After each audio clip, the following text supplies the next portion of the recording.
నమస్తే, నేను మీ జర్నలిస్ట్ వలి.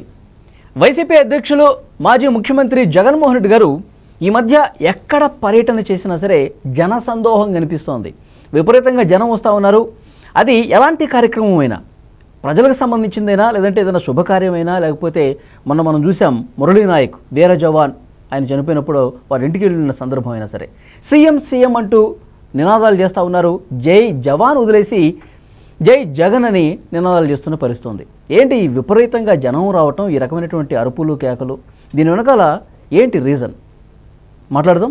ప్రస్తుతం నాతో పాటు స్టూడియోలో ఉన్నారు సీనియర్ జర్నలిస్టు సత్యమూర్తి గారు.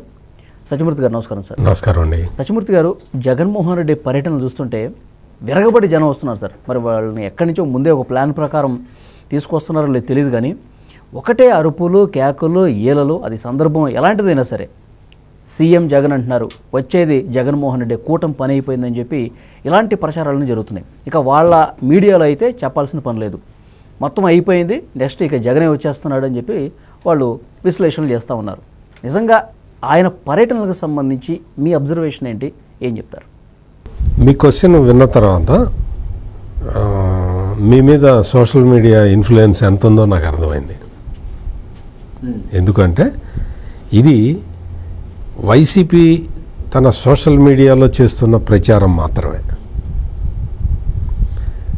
అక్కడ తీసుకునే విజువల్స్ కానీ, అంటే జగన్మోహన్ రెడ్డి వచ్చేటప్పుడు వెళ్ళేటప్పుడు తీసుకునే విజువల్స్ ప్రత్యేకంగా తీసుకొని ప్రత్యేకమైన దీంతో ఏర్పాట్లలో తీసుకుంటారు. మీరు ఎక్కడైనా చూడండి, చిన్న చిన్న ప్లేసుల్లో ఎక్కువ రద్దీ ఉన్న విజువల్సే మీకు కనపడతాయి. అంటే మనకి ఒకసారి తిరుపతిలో తొక్కిసలాట జరిగినప్పుడు జగన్మోహన్ రెడ్డి వెళ్ళాడు వాళ్ళని పరామర్శించడానికి పేరుతోటి వెళ్ళాడు, అది వేరే విషయం. అక్కడ మనం ఐసీయూ దగ్గర విజువల్స్ని మనం చూసాం. ఐసీయూ దగ్గర విజువల్స్ని మళ్ళీ మీరు కావాలంటే ఒకసారి వేసుకొని చూడండి. పెద్దిరెడ్డి రామచంద్రారెడ్డి, రోజా, కాళహస్తి ఎమ్మెల్యే బిఎఫ్ మసూదన్ రెడ్డి వీళ్ళు వాళ్ళ ముఠాలతో వచ్చి వాళ్ళు సీఎం అని అరుచుకుంటూ అసలు ఇట్లా పెట్టి, అంటే ఫెరోషియస్ పోస్చర్ తోటి వెళ్ళటాన్ని మనం క్లియర్ కట్గా వీడియోలో చూడొచ్చు.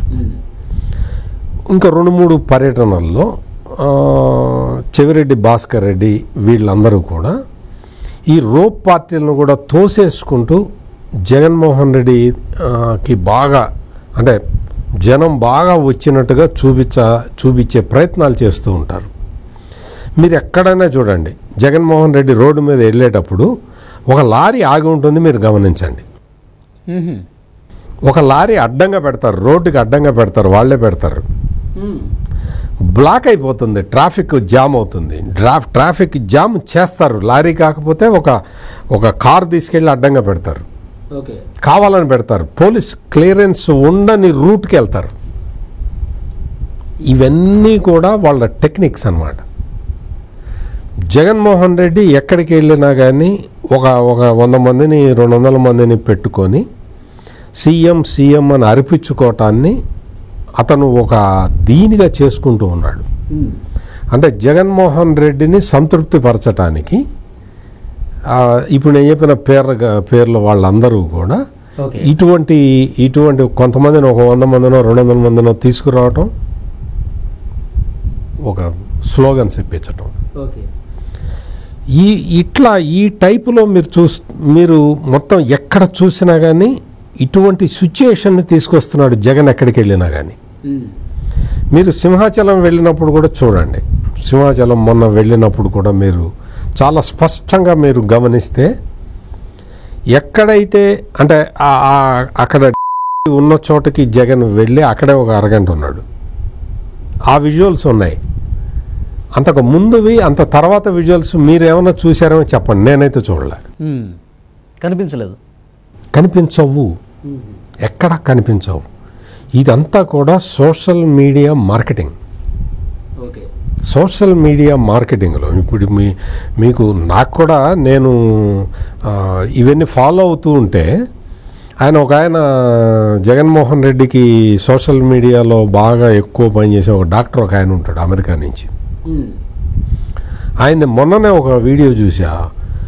అన్న జగన్ అన్న ఏమి జనం అన్నా, నీకు ఏమి క్రేజ్ అన్నా, నీకు ఎంత క్రేజ్ ఉందన్నా అని ఇట్లా మాట్లాడతాడు అనమాట. కారులో కూర్చొని వీడియో చేస్తాడు అతను.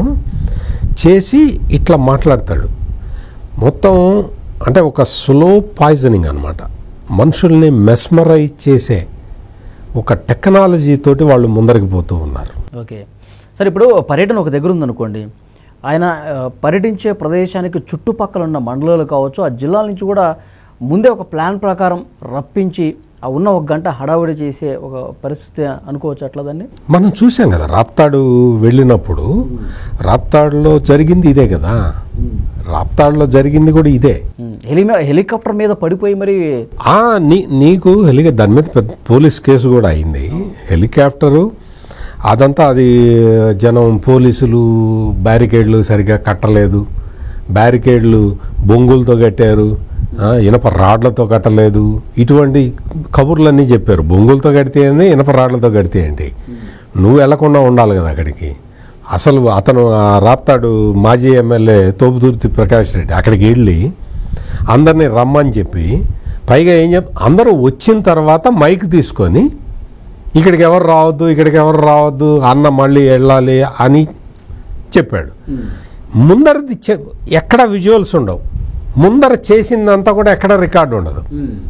ఆ తర్వాత నేనే పోలీసులకి చేత కాకపోతే నేనే క్రౌడ్ కంట్రోల్ చేశాను అంటున్నాడు. అంటే పోలీసులకి చేత కదా క్రౌడ్ కంట్రోల్ చేయటం, నీకు చేతవా? నీ క్రౌడ్ని తీసుకొచ్చి నువ్వు అంత దాన్ని ఓకే, నువ్వు హెలికాప్టర్ మీదకి జనాన్నందరినీ తీసుకొచ్చావు, నువ్వే ఫోటోలు తీసి నువ్వే సోషల్ మీడియాలో రిలీజ్ చేసావు. పోలీసులు ఎక్కడా కూడా బందోబస్తు ఏర్పాటు చేయలేదు, కూటమి ప్రభుత్వాన్ని బదనాము చేయాలి అన్నది ఎస్టాబ్లిష్ చేయటానికి నువ్వు ఈ ప్లాన్ అంతా వేసావు. ఈ ప్లాన్ అంతా వేసి ఆ ఫోటోలు తీసి హెలికాప్టర్ అది పీకారు, ఇది పీకారు, హెలికాప్టర్ ఎగరటానికి వీలు లేని పరిస్థితి ఉంది, అందుకని అన్న రోడ్డు మార్గంలో వెళ్తాడు అని మొత్తం స్క్రిప్టెడ్ అనమాట. జగన్మోహన్ రెడ్డి సార్ వచ్చే వరకు మీరు బ్యారికేడ్లు క్రమశిక్షణ కూడా ఉండండి, ఆయన ఎప్పుడైతే హెలికాప్టర్ కనిపించిందో తోసుకెళ్ళిపోండి. ఇది ఈ స్క్రిప్ట్. వెళ్ళిన తర్వాత మీకు అసలు స్టోరీ ఇక్కడ ఉంది. ఈ మొత్తం అంతా జరిగిన తర్వాత అన్న పోలీసులు సరిగ్గా ప్రొటెక్షన్ ఇవ్వకపోవటం వల్ల హెలికాప్టర్కి డ్యామేజ్ అయింది, అందువల్ల అన్న రోడ్డు మార్గంలో పోతాడు అని చెప్పారు. ఎవరు చెప్పారు? మీరు, నేను చెప్పలే, పోలీసులు చెప్పలే, తెలుగుదేశం వాళ్ళు చెప్పలే, వైసీపీ వాళ్ళే చెప్పారు. చెప్పిన తర్వాత మొత్తం అన్న అంటే జగన్ అన్న రోడ్డు మీద పోయాడు, అందరినీ చేతులు ఊపుకుంటూ కాళ్ళు ఊపుకుంటూ పోయాడు. వెంటనే హెలికాప్టర్ లేచి వెళ్ళిపోయింది. ఎట్లా పోతుంది? హెలికాప్టర్ పాడైపోయింది కదా. అందరూ జనం వచ్చి పోలీసులు భద్రత కల్పించకపోవటం వల్ల హెలికాప్టర్ మీద పడ్డారు కదా. హెలికాప్టర్ విండ్షీల్డ్ పగిలింది కదా, రెక్కలు వంగిపోయినాయి కదా, ఆ పైన అక్కడ ఆ గార్డు ఇరిగిపోయింది కదా. మరి ఎట్లా ఎగిరింది? ఆ పైలట్ని పిలిస్తే ఈ రోజు వరకు పోలీసుకు విచారణకు రాలే. అంటే ఇవన్నీ మీకు ఎగ్జాంపుల్స్తో సహా ఎందుకు చెప్తున్నానంటే, స్టేజ్ మేనేజ్డ్ విషయాలలో జగన్మోహన్ రెడ్డిని మించిన వాడు లేడు. మనకి మొన్న ఒకసారి మనం చూసాం, జగన్మోహన్ రెడ్డి అట్లా వెళ్తూ ఉంటే రోడ్డు మీద ఒక అమ్మాయి వాళ్ళ మేనమామ భుజం మీద ఎక్కి ఏడుస్తూ ఉంటుంది. ఈయన ఆపుతాడు, ఆపి ఆ అమ్మాయిని రమ్మంటాడు, ఆ అమ్మాయిని దగ్గరికి తెస్తారు. మొత్తం జగన్ ప్రైవేట్ ఆర్మీ మొత్తం కూడా ఆ అమ్మాయిని వదిలేస్తుంది. మామూలుగా ఎవరిని వదలరు, ఆ అమ్మాయిని వదిలేస్తుంది. ఆ మొత్తం ఆ అమ్మాయి రాగానే కారు మీదకి ఎక్కించగానే ఈయన ఎక్కి ముద్దు పెట్టుకుంటాడు. ఇవన్నీ 9 కెమెరాలతోటి షూట్ చేసి వదులుతారు. 9 కెమెరాలతో వల్లభనేని వంశీని పరామర్శించినప్పుడు ఆ రోడ్ షో అది 9 కెమెరాలతో షూట్ చేస్తాను. నువ్వు వెళ్తూ ఉంటే అది స్క్రిప్టెడ్ కాకపోతే నీకు 9 కెమెరాలు 9 యాంగిల్స్. ఎట్లాగో తెలుసా? ఆ అమ్మాయి ఏడ్చేటప్పుడు క్లోజప్ చూపిస్తారు. అంటే ఇది సినిమాలు తీసే వాళ్ళకి, టేకింగ్ వాళ్ళకి ఈజీగా అర్థమవుతుంది. ఆ అమ్మాయి క్లోజప్, ఆ అమ్మాయి క్లోజప్ ఉన్నప్పుడే జగన్మోహన్ రెడ్డి క్లోజప్, ఈయన రియాక్షన్, ఈయన చేతులతోటి సైగ చేయటం, ఆ అమ్మాయిని తీసుకురావటం, తీసుకొచ్చిన తర్వాత మళ్ళీ ఇంకో యాంగిల్ మారుతుంది, ఆ అమ్మాయి మళ్ళీ పైకి ఎక్కుతుండటం, ఈయన కిందకి వంగుతుంటే వెనక నుంచి ఇంకొక యాంగిల్, ఈయన ఆ అమ్మాయిని దగ్గరికి తీసుకోవటం, నుదుటి మీద ముద్దు పెట్టడం, నుదుటి మీద ముద్దు పెట్టేటప్పుడు క్లోజప్, అది ఇంకొక యాంగిల్. అంటే ఇట్లా 9 యాంగిల్స్లో 9 కెమెరాలు పెట్టి షూట్ చేసి, అంటే ఈవెంట్ మేనేజ్మెంటా రాజకీయాలంటే ఈవెంట్ మేనేజ్మెంటా? ఇది జగన్మోహన్ రెడ్డి అంతకుముందు పాదయాత్ర చేసినప్పుడు కూడా ఇట్లాగే చేసేవాడు. ముందర అడ్వాన్స్ టీమ్స్ వెళ్ళి అందరినీ మనుషుల్ని పోగేసేవి. మొత్తం అందరూ జనం వచ్చేవాడు. అంటే అక్కడికి ఎవరెవరు రావాలి, ఎవరెవరు ఇదేయాలి, ఈయన ఎక్కడ ఆగాలి, కెమెరా పాయింట్లు ఫిక్స్ చేసి పెట్టేవాళ్ళు. ఈయన రాగానే అందరినీ కావలించుకోవటం, ముద్దు పెట్టుకోవటం అవి చేసేవాడు, మీకు గుర్తుండే ఉంటుంది. అట్లా చేసినప్పుడు అవన్నీ చేసేటప్పుడు మొత్తం కెమెరాస్ క్యాప్చర్ చేయటం, జనం కూడా ఎవరు రావాలో వాళ్ళే డిసైడ్ చేస్తారు. మొత్తం అంతా డిసైడ్ చేసిన తర్వాత ఈయన వస్తాడు, ఆడత ముద్దులు పెడతాడు, కావలించుకుంటాడు, వెళ్ళిపోతాడు. అప్పటికి ఈ టెక్నాలజీ ఎవరికి తెలియదు, అందుకని నిజమని నమ్మారు. మొత్తం అసలు ఇది ఒక టెక్నిక్ అని తెలియదు. ఈ టెక్నిక్ ఎప్పుడు బయటపడ్డది అంటే సిద్ధం సభలుగా అప్పుడు బయటపడ్డది. గ్రీన్ మ్యాట్ స్టూడియోల్లో గ్రీన్ మ్యాట్ వేసి ఎందుకు వేశారు అంటే దాని మీద మనుషులను అతికించడానికి. ఆ సిద్ధం సభలప్పుడు అంటే జగన్మోహన్ రెడ్డి అధికారంలోకి రాగానే ఒక్కొక్కటి మబ్బు విడిపోవటం మొదలైంది, సిద్ధం సభలతోటి క్లియర్ అయిపోయింది. ఇప్పుడు జరుగుతున్నది ఏంటి అంటే మొత్తం క్లోజప్ షాట్స్లో పెట్టి మీరు ఎక్కడైనా చూడండి, వేరే కెమెరామెన్ని అలౌ చెయ్యరు. వేరే కెమెరామెన్ ఎవరైనా వెళ్తే అతన్ని అక్కడి నుంచి కొట్టి పంపిస్తారు, అతనికి పర్మిషన్ ఉండదు, వాళ్లే తీయాలి, వాళ్లే తీసి వాళ్లే ఇస్తారు. మీకు మొత్తం వీటన్నిటిలో డ్రోన్ షాట్స్ ఎక్కడన్నా రిలీజ్ చేశారా చూడండి, ఎక్కడ ఉండవు, క్లోజప్ షాట్సే ఉంటాయి. జగన్మోహన్ రెడ్డి తోసుకుంటూ, మొన్న ఒకసారి ఒక ఎయిర్పోర్ట్ విజువల్ ఒకటి చూశాను నేను, ఈయన వస్తుంటే తోసుకుంటూ సీఎం సీఎం సీఎం అని అరుచుకుంటూ వస్తున్నారు. ఏంట్రా మామూలుగా అని చూస్తే వాడు పొరపాటున చెయ్యి తగిలి కెమెరా పైకి లేచింది, అక్కడంతా ఖాళీగా ఉంది. అంటే ఈ విధంగా మేనేజ్ చేసుకుంటూ ప్రజల అంటే వాళ్ళ యాంగిల్ని మార్చాలి అన్న ఉద్దేశంతో ఈ social media, YCP social media చేస్తున్నది. ఇందులో ఎక్కడా కూడా జగన్మోహన్ రెడ్డికి అంత పాపులారిటీ ఉన్న మనిషి అయితే 11 సీట్లకు ఎందుకు పడిపోతాడు? ఎన్ని వేల కోట్లు బాగా ఆయన ఉండాలని కోరుకుంటే ఎన్ని వేల కోట్లు ఖర్చు పెట్టాడు, ఎంతమందికి డబ్బులు పంచాడు, ఎంతమందికి డబ్బులు పంచినా కానీ ఏమైంది? ఓట్లు ఎక్కడికి పోయినాయి? నాకు 40% ఓట్లు వచ్చినాయి అంటున్నావు. 40% ఓట్లలో అంటే 39 వచ్చింది, రౌండ్ ఫిగర్ చేసి 40 చెప్పుకుంటాడు, 40 కాతే 50 చెప్పుకొని. ఇక్కడ మనం గమనించాల్సింది ఏంటి అంటే నీకు జగన్మోహన్ రెడ్డి వెళ్తున్న ప్లేసెస్ చూసుకోండి, మీరు ఆ ప్లేసెస్ చూసుకొని ఫిక్స్డ్ ప్లేసులకి వెళ్తూ ఉన్నాడు. ఆ ఫిక్స్డ్ ప్లేసులకి వెళ్ళినప్పుడు అక్కడ అన్నీ కూడా కెమెరాలు అన్ని అరేంజ్మెంట్లు చేసుకున్న తర్వాత పోతున్నాడు. ఇది నా అబ్జర్వేషను. దీనికి వైసీపీ వాళ్ళు బాగా జనం వస్తుంటే ఈయనకి ఎక్కడ కనపట్టలేదు అంటాడు. ఇప్పుడు కనిపించినా చేయగలిగింది ఏమీ లేదు, ఇంకో 4 ఏళ్ళు ఆగాల్సిందే. సార్, ఇంకొక కీలకమైనటువంటి ప్రశ్న ఇది. జగన్మోహన్ రెడ్డి గారు వీర జవాన్ ఇంటికి వెళ్ళారు సార్, వాళ్ళ తల్లిదండ్రులను పరామర్శించడానికి వెళ్ళారు. ఆ సమయంలో అంటే మనం చాలాసార్లు కూడా మాట్లాడుకున్నాం, జగన్మోహన్ రెడ్డి గారు అలాంటి ఒక విషాద సందర్భంలో కూడా నవ్వుతూ కనిపిస్తారు ఎందుకు అని. నవ్వుతూ అంటే ఆయన ఎక్స్ప్రెషన్లో ఆ సీరియస్నెస్ రాదంటారా? ఆయనకు ముందు నుంచి అది అలవాట్లేదంటారా? ఎట్లా చెప్తారు దాన్ని? మీరు ఆ జవాన్ మురళీ నాయక్ ఇంటికి వెళ్ళినప్పుడు నవ్వాడు అంటారు, వైవి సుబ్బారెడ్డి వాళ్ళ మదరు చనిపోతే అక్కడికి వెళ్ళినప్పుడు కూడా నవ్వాడు. అంటే అతను ఏమనుకుంటాడంటే అతను మామూలుగా సీఎంగా ఉన్నంతకాలం మేకప్ తోటి బయటికి తిరిగేవాడు.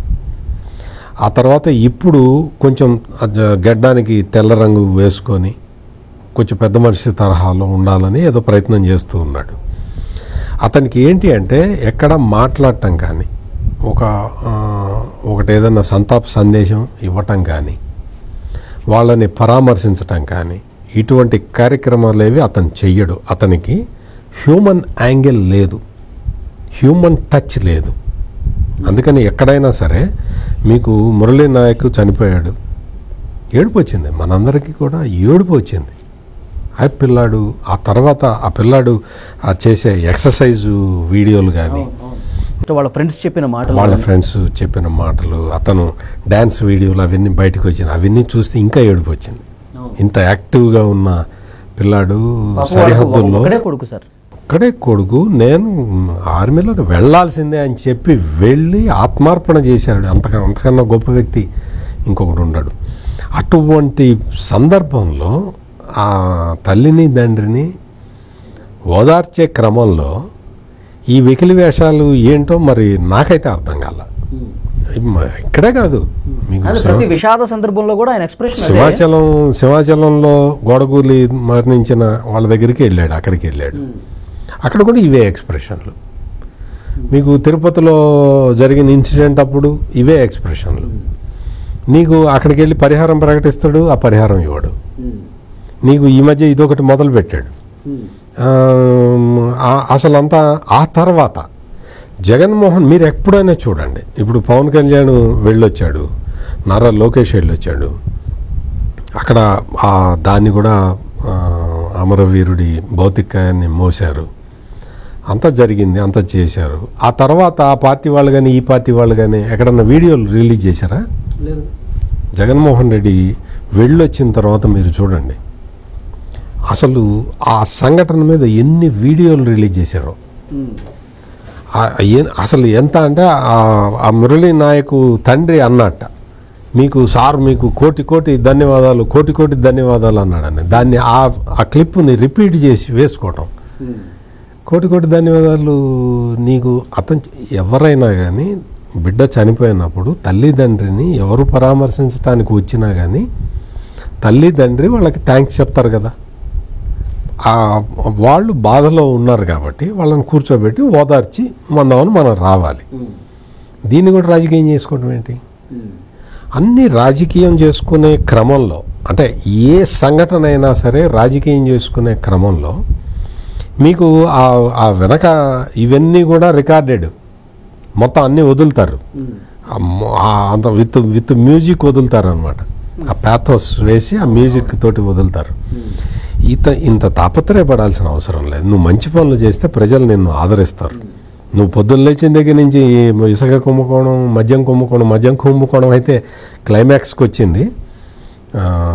జగన్మోహన్ రెడ్డి ఎన్ని తాపత్రయపడ్డా, ఎంత తాపత్రయపడ్డా, ఏ విధంగా చూసినా కానీ అక్కడ అందరికీ అర్థమైపోతుంది పోలీసులు సెక్యూరిటీ కల్పించటం లేదు అన్న దాన్ని ఎస్టాబ్లిష్ చేయడానికి అతను చాలా రకరకాలుగా ప్రయత్నాలు చేస్తూ ఉన్నాడు. కోర్టులో పిటిషన్ కూడా వేశారు కదా, Z+ భద్రత కల్పించాలి. నువ్వు భద్రత కల్పిస్తే నువ్వు ఉంచుకుంటావా? ఎందుకు ఉంచుకోవడం తెలుసా? ఒకవేళ నిజంగా నీకు అంత పోలీసు భద్రత ఇచ్చినా పోలీసుల్ని దగ్గర ఉంచుకోడు. ఎందుకంటే పోలీసుల దగ్గర ఉంటే ఎటుపోతున్నాడు, ఏం జరుగుతుంది మొత్తం రిపోర్ట్ వస్తుంది ఇంటెలిజెన్స్కి.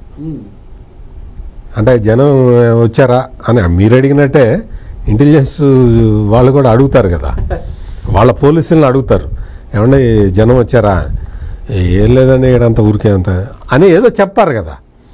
అందుకని పోలీసులు కూడా దగ్గరికి రానివని పరిస్థితి జగన్మోహన్ రెడ్డికి ఉన్నది. ఇవన్నీ కూడా సోషల్ మీడియా